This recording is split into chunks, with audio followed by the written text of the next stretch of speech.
최근 도쿄올림픽 패럴림픽 공식 홈페이지에 독도가 표시된 성화 봉송 지도가 올라온 것으로 전해져 파문이 커지고 있습니다.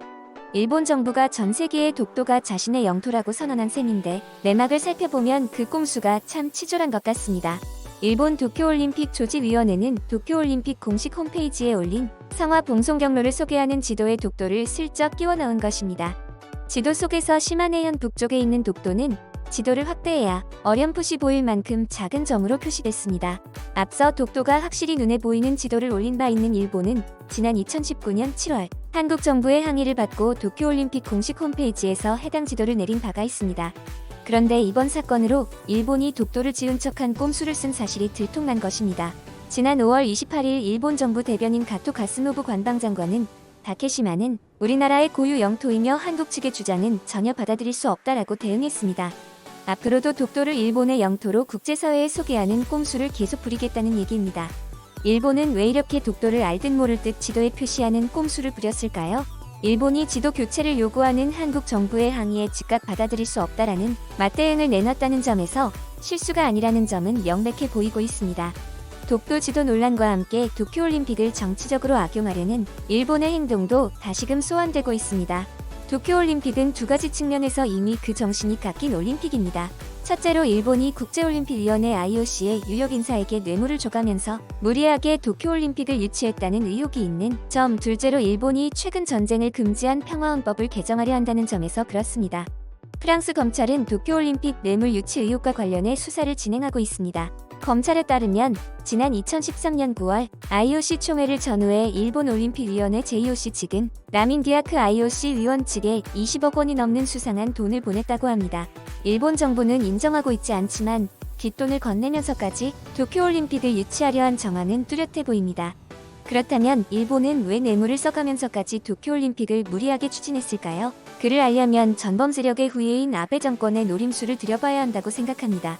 아베 신조 전 총리는 기회가 되면 1급 전범이자 총리를 지낸 외할아버지 기시 노부스케를 존경한다는 말을 공공연하게 밝혀왔습니다. 그러면서 아베는 자신의 목표가 평화 헌법 개정을 통한 전쟁할 수 있는 일본임을 분명히 해왔습니다. 지난 2017년 아베 당시 총리는 도쿄올림픽 패럴림픽이 개최되는 2020년을 일본이 크게 다시 태어나는 계기로 삼고 싶다. 헌법에 관한 논의를 심화해 나라의 형태, 이상적인 자세를 논의해야만 한다.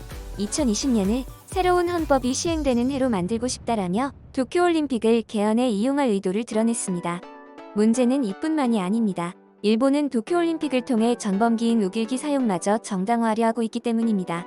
지난 2019년 당시 관방장관이었던 스가 요시히데 현 총리는 도쿄올림픽 패럴림픽 조직위원회는 우길기가 일본 내에서 널리 사용되고 있으며 정치적 선전이 아니기 때문에 우길기를 반입 금지 물품으로 상정하지 않는다는 방침으로 알고 있다라고 말했습니다. 이를 봐도 도쿄올림픽을 통해 족쇄를 풀려는 일본의 야욕이 드러난다고 할 수 있습니다.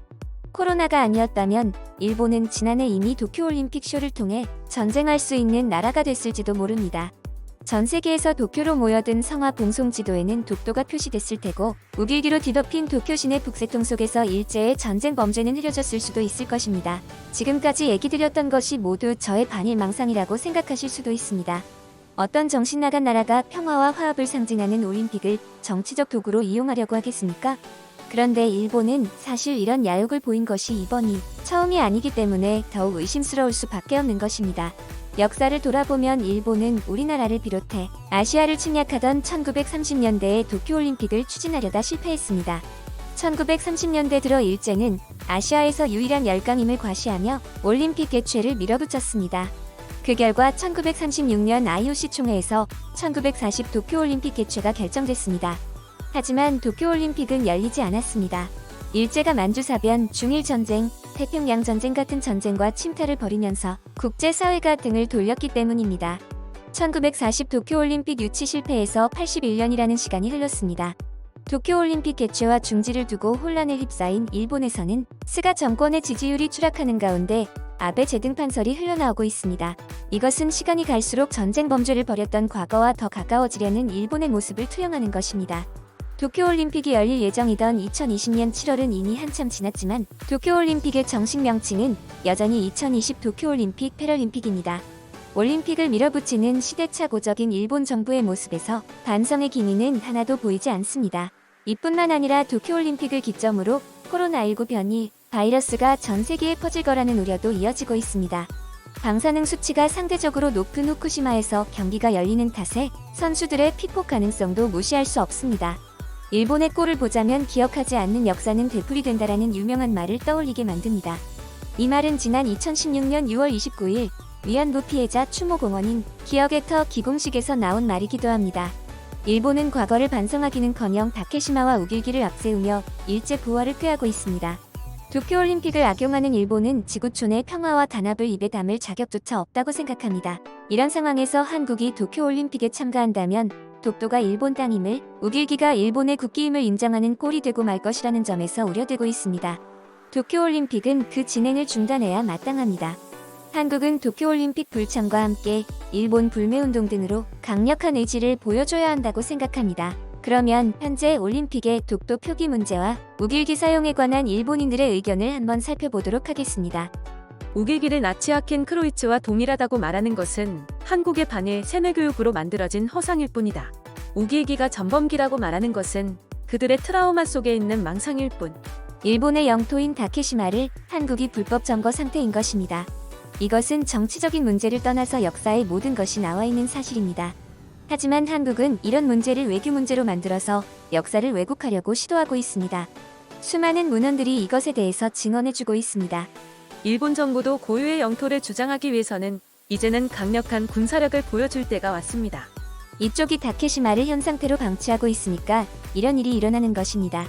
이는 영토 문제에서 결코 간과할 수 없는 것입니다.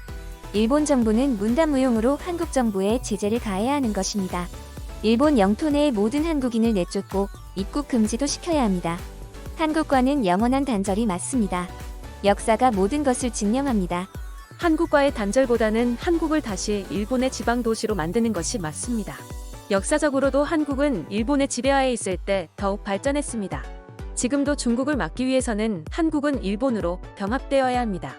한일 관계가 이렇게까지 뒤틀린 것은 한국인들의 잘못된 역사 교육 때문이다. 뿌리 깊은 왜곡된 역사 교육은 평화의 올림픽에서도 결국 나타나고 있습니다. 올림픽이 개최되어서는 안 된다고 생각하지만 한국인들의 의견에는 공감할 수 없습니다. 우길기가 싫어 군국주의를 방불케 한다 라고 항의하는 지겨운 한국, 그것을 퍼나르는 한국 언론사들, 한국인들은 한국 언론에 속고 있다는 생각은 안 하는 것일까? 그것을 생각할 정도의 지능이었다면 논란이 될 이유도 없겠지. 정말 역겹지 않나요? 평창 올림픽 때 똑같은 내용으로 클레임을 걸고 넘어지던 일본인데 이제 자기네 나라에서 올림픽 개최를 한다고 막 나가는 건가요? IOC도 일본과 똑같은 것 같습니다. 대체 이런 명분도 긍지도 없는 올림픽을 왜 개최하는 건지 이해를 할 수가 없습니다.